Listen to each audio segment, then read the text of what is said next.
Korek Durjana. Bagi teman-teman yang baru bergabung, mari pencet tombol subscribe dan jangan lupa aktifkan loncengnya. Dan satu lagi, jangan lupa share ke teman-teman kalian biar menambah wawasan dan pengetahuan. Oke, tanpa banyak bacot, mari kita tonton dan simak videonya. Lanjut. Dahulu kala, Sungai Barito dari muara pulau sampai ke sebelah hilir ujung panti itu tidak ada. Waktu itu Sungai Barito yang ada hanya muara pulau terus ke hulu sana. Dari muara pulau itu kalau orang hendak ke Banjar atau orang Banjar hendak ke Barito terpaksa belok ke Sungai Kahayan, yang hanya satu-satunya lalu lintas air Banjar, Barito. Pada waktu itu hulu Sungai Barito sana ada sebuah kampung yang bernama Air Manitis, yang didiami oleh suku bangsa Dusun Biaju. Suku itu diperintah oleh seorang kepala suku yang mempunyai dua orang anak kembar kemanikan laki-laki dan perempuan. Anak yang tua laki-laki namanya Patih Bahandang Balau. Ia diberi nama demikian karena rambutnya balau merah bahandang seperti rambut orang Belanda, sedangkan nama Patih itu bukan nama jabatan akan tetapi memang namanya. Anaknya yang kecil perempuan yang diberi nama Datu Sadurung Malan. Ia dinamakan demikian karena kelihatannya ia seperti memakai kerudung tutup kepala yang biasanya dipakai oleh perempuan yang sedang bertani, Malan. Sedangkan nama Datu bukan Datu yang berarti orang tertua dari nenek, tetapi memang namanya demikian. Datu Sadurung Malan sangat cantik parasnya, sehingga banyak pemuda yang ingin memperistrinya. Karena parasnya sangat cantik sehingga kakaknya jatuh cinta padanya. Ia gatal sekali kontol kakaknya itu, sehingga mau memperistrikan adiknya.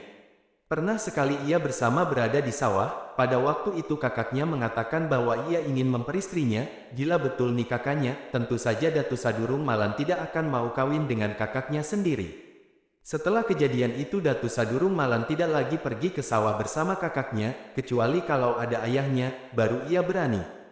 Hari terus berjalan, Patih Bahandang Balau makin bertambah keinginannya untuk memperistrikan adiknya.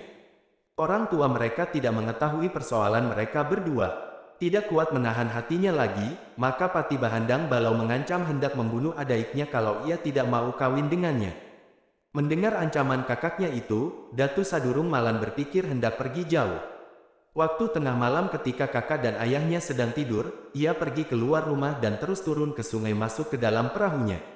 Sesudah tali sampannya lepas, dikayuhnya sampannya perlahan.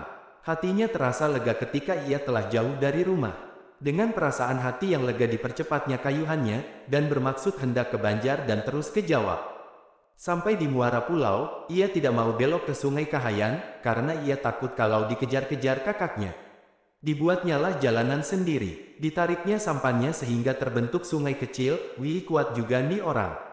Pada mulanya memang belum ada airnya, tetapi lama-kelamaan berair juga karena hujan, hingga akhirnya terbentuk sungai yang banyak dilalui orang. Demikianlah sungai itu bertambah lama bertambah besar dan sampai sekarang dinamai orang Sungai Barito. Setelah Datu Sadurung Malan sampai ke Banjar, kemudian ia menumpang kapal yang menuju ke Pulau Jawa, sedangkan kakaknya Patih Bahandang Balau, sesudah mengetahui adiknya tidak lagi di rumah dan mulai menginsafi dirinya.